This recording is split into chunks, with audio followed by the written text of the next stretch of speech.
Well, we're very proud that AviaDev is hosted for the first time within South Africa in Cape Town. And apart from what I said earlier on, Cape Town really is one of our flagship airports. We have a stable of 9 airports, and Cape Town being the best airport in Africa just was fitting. But in terms of the amazing partnership, the collaboration that we've seen between ourselves and ACSA has really resulted in a growth of over 20% in international passengers coming into Cape Town, which is phenomenal growth.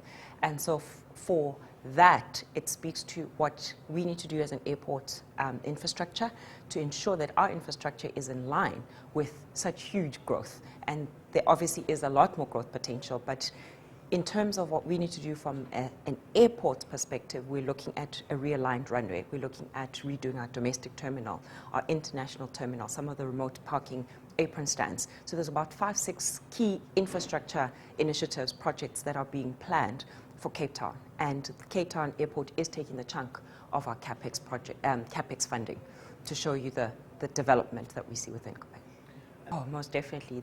I think there's still so much potential for this opportunity, for this growth that still needs to be realized. I mean, not only do we speak about the international, the growth in international passengers, but we can start to look at cargo. The cargo numbers must also be increased. So I think as we progress in the one aspect, we'll start to develop. Now, the conversation will start to move around to cargo to make sure that the value proposition is a holistic one.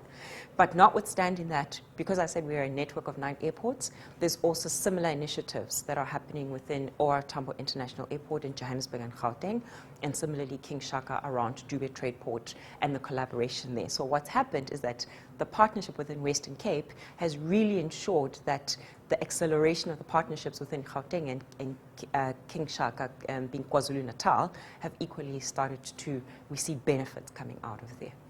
It says that we are clearly now focusing on the right things. As part of our Vision 2025, one of the pillars we've got is to grow our footprint. And I said earlier on that not only is our responsibility in South Africa, but it's to Africa as a whole. So being the airport's infrastructure player that we are within South Africa naturally means that we have to be equally responsible for other airports within Africa. So what we then want to leverage is to make sure that we package this value proposition for the rest of the African airports that would want to see exponential growth in a minimal amount of time. We have the track record. So at the moment, we've signed a very successful MOU with Ghana Airports Company Limited, where we are helping them commission their new international terminal in Accra. We've equally signed an MOU with the Cameroon Civil Aviation Authority, specifically around helping them develop Yaoundé, around the master planning, around some of the things that they would want to do. We've recently signed an MOU with Namibia. We've signed actually not an MOU, but we've been given a contract for the Kenneth Kaunda International Airport in Lusaka in terms of commissioning that airport, so that's also very good. We've signed an MOU with Liberia. There's a number of conversations that are happening, and there's a number of traction that is already starting for us that we're starting to gain. But there's still a lot of work to be done, and there's still a lot of countries that we haven't even started conversations with.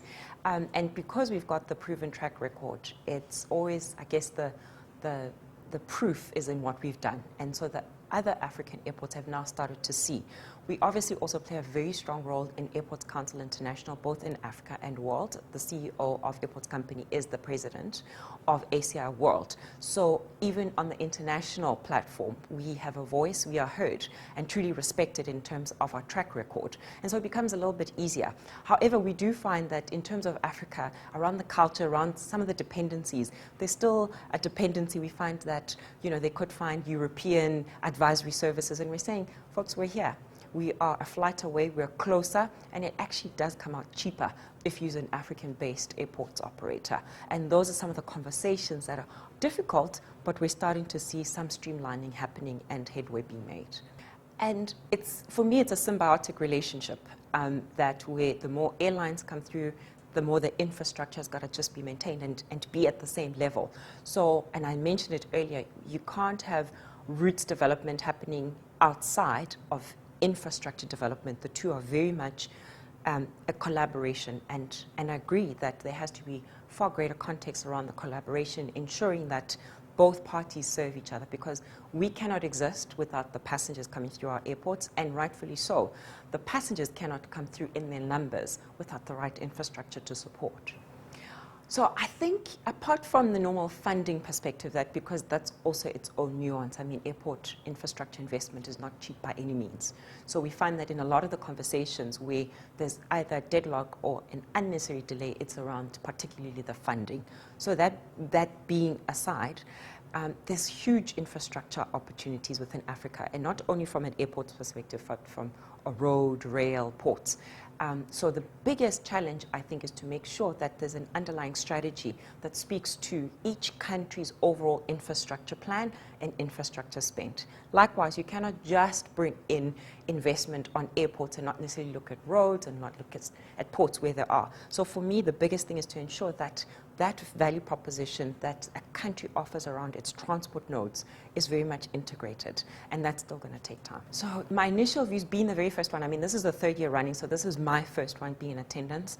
I think that in terms of the audience, it's a very wide audience. So you've got airlines, you've got obviously people that are speaking routes, you've got airports, people that are obviously speaking infrastructure, and you've got in the case of air access, when I mentioned earlier on around the markets and the opportunities. So I think it's a very, very good balance in terms of the mixture of people, and I think they also mentioned hoteliers.